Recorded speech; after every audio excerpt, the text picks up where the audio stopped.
Hello and welcome to a new video upon which I'm going to designate the subject of the Trump 2021 proposed budget. Now, let me get this clear.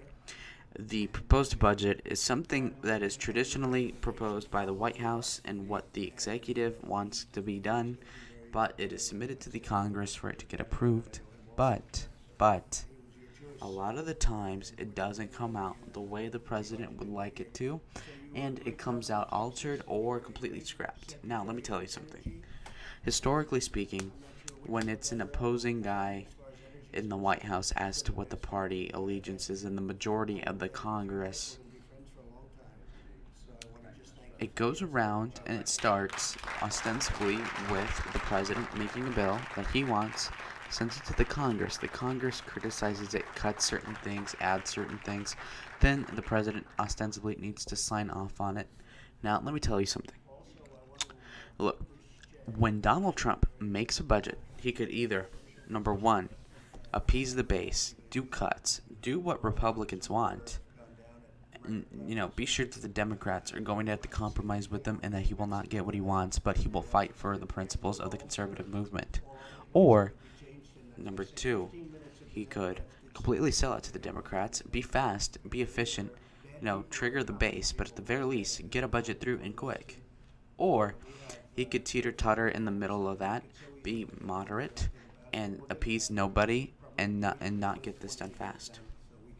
Now, this is exactly what Donald Trump did. That is the latter. He did what he shouldn't have done, and that is to make marginal cuts into things that don't really matter in the grand scheme of things on the broken premise of balancing the budget in 15 years.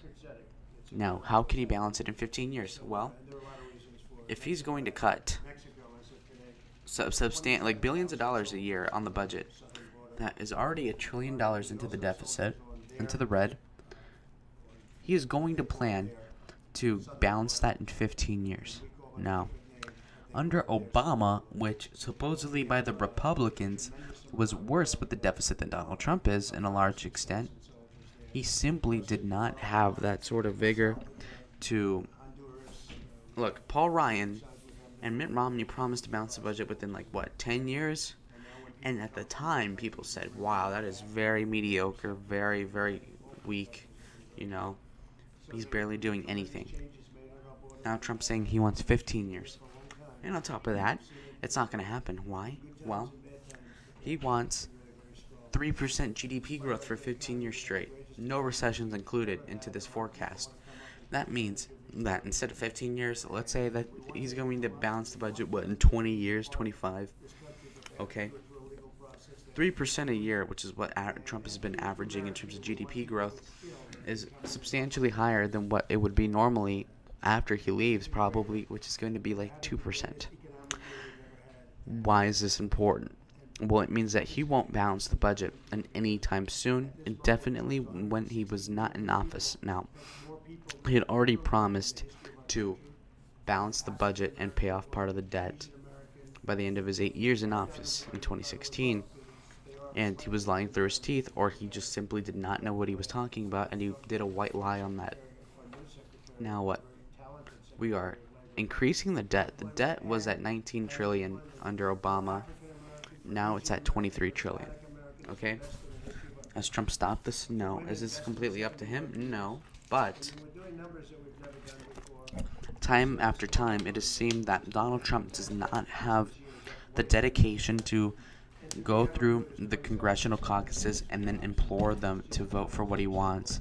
And he uses surrogates that are not completely in favor of him, like Paul Ryan, to get through bills and cuts into the spending that he wants, but he does not have the passion to go ahead and go with them. This is why a person like Lyndon Baines Johnson got stuff done. This is why Joe Biden got stuff done with Obama. And it's because they went into the Senate, they went into the House, and they tried to finagle whatever they could so that they could progress, whereas Donald Trump doesn't care, and so he'll leave it up to some B-rate administration member that doesn't really like him, that is opportunistically trying to screw him over, and he doesn't get the results that he wants. Now, this is completely why I'm in disagreement with this budget. This budget doesn't cover for the fact that there's going to be about like $100 billion worth of classified programs that you go with that military budget, but you don't know what they're being spent. How could the taxpayer have his money taken away and not being told where it's going to be spent? Okay, on principle, that is wrong, and he should fix that. Now, he wants to cut certain agencies, which is good, but like the EPA, he wants to cut it by less than a third. The Republican stance would be to cut that by at least over half, okay? If he's so pro energy, why is he okay with the regulation industry right there, with that agency? Right? Now let's talk about transportation. He wants to cut that by 20%. Well, isn't he supposed to be pro infrastructure, right? Why is he cutting that? That's stupid. When we're talking about cutting education, this is a good thing. But at the same time, why is he only doing a 12% cut? He's basically just picking arbitrary numbers to pick at and cutting at them. He's not making any significant sacrifices in this budget to get things done, nor is he doing enough of the good things like increasing border security by 15% to make a ginormous difference. So like I said, he's going moderate. He's not appeasing any side. This is my problem with the president in this bill, in this proposed budget. Look, this budget has 129 pages that you would have to read over to understand fully what this is supposed to be implicating. But yet, I very much sincerely doubt that the president has actually read this. He's notorious for not reading things. And this is exactly why he is at fault for this budget.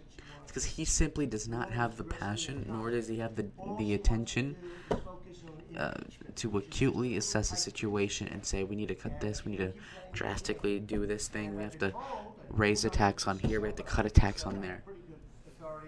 Okay, and this plays into the whole Trump is a dope stereotype, and I appreciate that, that he is very smart, but at the same time, that intelligence needs to come with a lack of laziness that he is simply showing when he does not get into the mud with the Congress to get this passed.